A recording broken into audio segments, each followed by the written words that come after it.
The original Roger Pro was always going to be a hit since it was the first proper tennis shoe from On that had the Roger Federer name to it. But now, without him, will this line stand the test of time?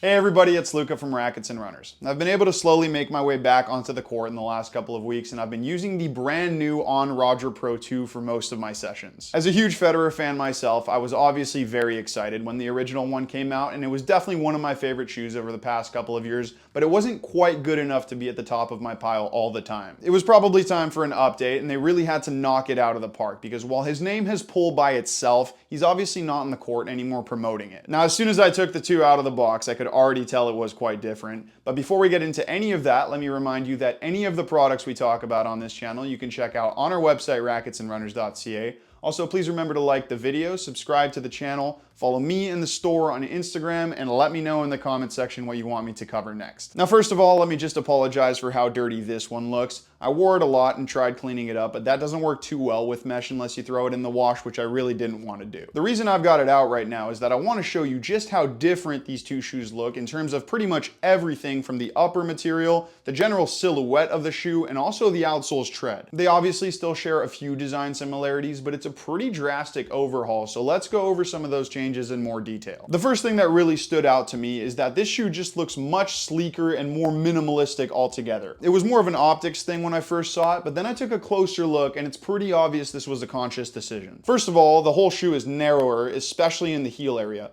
You can see how open it is on the previous one. It's not necessarily narrow on the two, but much more condensed back there in general. The rest of the upper is also narrower, maybe a little less visually obvious than in the heel, and we'll talk more about this in the fit and comfort section later on. What's really interesting is that this whole sleeker theme is maintained all the way down into the outsole. I say interesting because on the previous one, this super wide outsole was a major reason for why it was so stable underfoot. I actually measured them and it's about ½ centimeter narrower between the two widest points on the new one. The original one was 12 centimeters wide and the new one is a little under 11.5. Also, while we're looking at the outsole, you can see how different the tread is. I'm not sure what you would call the pattern on the original one, but on the 2, it's a really classic herringbone. It also feels less sticky and rubbery to the touch, more along the lines of what we get from brands like Nike and Asics. And also the exposed carbon section here is significantly smaller, which does impact playability. Again, we'll talk about that later. Then you've got the upper, which is probably the most obvious change of all. The last one was made from this mesh material, and now, as you can see here, no exposed mesh. It's all made from this sort of textile. They've also replaced the super poofy tongue with a much more minimalist one that feels like it's made from a synthetic suede material. I'm just going to quickly run through the rest of the specs. Weight has stayed pretty much the same, right around that 405 grams in a size 9.5 US.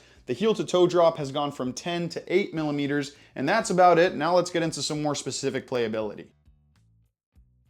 As soon as I put these on, I could tell they were completely different shoes. The easiest way to describe it is that the Roger Pro 2 feels significantly more modern than the original. With the previous one, the mesh was sturdy enough and that gave a decent sensation of lockdown, but that's about it. This textile material wraps much more seamlessly around the foot and adapts very well to minor discrepancies in foot shape. They've engineered it so that it can be both flexible and compressive, which is how it can be so comfortable and give much better lockdown. The new tongue also plays a big role in making the shoe feel sleeker. It might not be quite as comfortable when you cinch the laces down, but there's still no lace bite, and the last one was a little over the top in terms of cushioning. Now the upper, the tongue, these are super important in giving the shoe a more aggressive feel, but the most obvious improvement here is the fit in the heel. I have a very average width heel, really nothing special, and because the previous one fit so wide back there, I definitely felt like I was swimming around in it a bit. I'm so much more locked in here, but it's still extremely comfortable. There's plenty of padding, so I think for most people it'll be a massive improvement. There's also an extra lace loop back here, which is something that every shoe should have to at least give players the option to use it for more lockdown, which it does, but apparently not everyone got the memo. Honestly, it's pretty crazy how much a few little tweaks like this can completely change the way a shoe feels on foot. I feel so much more aggressive and locked in compared to the original one. Even just looking at them like this side by side, you can see just how much sleeker this one looks. Now let's talk about that width, because making it narrower is not all roses and violets. I don't have any problems with it in the heel and midfoot, but I do have a slight problem with it in the toe box. My right foot is a little bit wider than my left. It's almost a 2E, and my left is pretty much a regular D width. I had zero issues with it on my left, but it is a little bit tight on my right. You can see how much less width it has right around that 5th metatarsal area, which is where I need it the most. Now the shoe itself isn't too narrow, the issue is this rubber guard that comes up a little too high on the lateral side. This rubber right here is so solid that even after about 10 hours on court, it hasn't given at all, and I can definitely feel that pressure on the widest part of my foot. I wish it would soften up a little more, maybe it will over time, but for now it's a little too narrow for my right foot, so if you are a 2E or higher, hopefully a wider width option comes out soon, but for everyone else you should be totally fine. Remember, the idea here is more aggressive lockdown. It's not supposed to feel like there's nothing on your foot, so as long as it fits snug but not uncomfortably, that's the proper fit.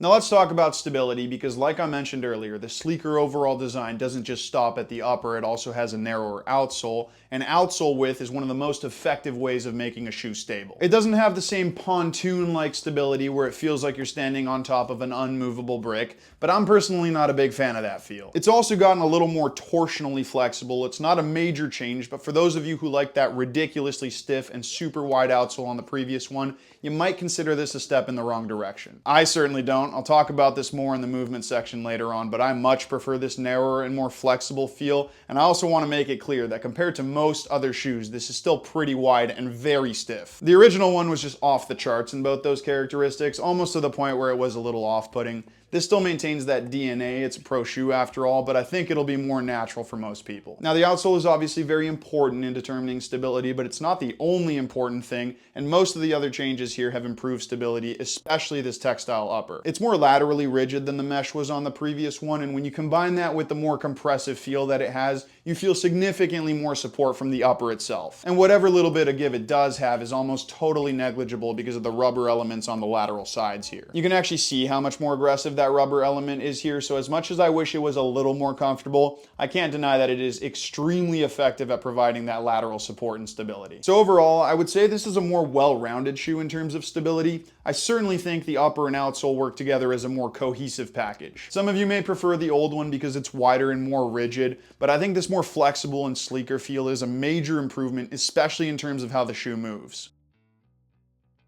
I'm gonna be honest, I didn't love the way the old Roger Pro felt when moving around the court. To me, there was always this sort of disconnect between the wide, stiff outsole and the more flexible upper. I always find that outsoles this wide, although they do provide great stability, also feel pretty clunky, which is kind of the opposite feeling of what you want in a fast, precise shoe, which this is obviously supposed to be. I wasn't surprised they went for this design, considering that's what Federer used for most of his career, but it was the type of shoe that required near perfect footwork because of that disconnect between upper and outsole. It provided a unique experience that was kind of cool because as a Federer fan, it gave me some insight into just how precise of a mover he was, but it wasn't an easy shoe. The 2 is still a very raw, stiff player shoe, but having a bit more flexibility in the outsole, and especially all the engineering that's gone into making this upper more supportive, has significantly improved the way it moves. Because the whole shoe feels sleeker and more forgiving, it's actually helping you move with more precision rather than demanding it from the player themselves. They've also added a little bit of cushioning to the heel that feels very similar to what we got with older Nike Vapors.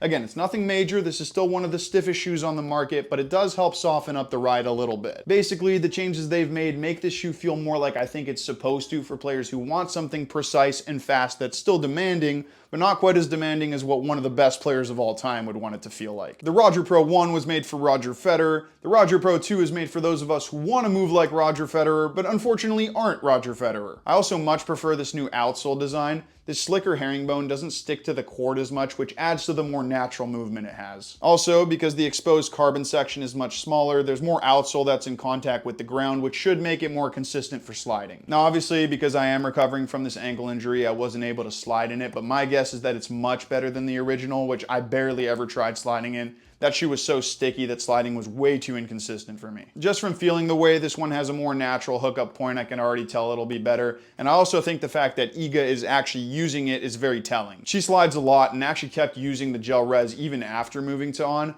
I don't think she ever wore the original Roger Pro in a match, and now she's using the 2 without a problem.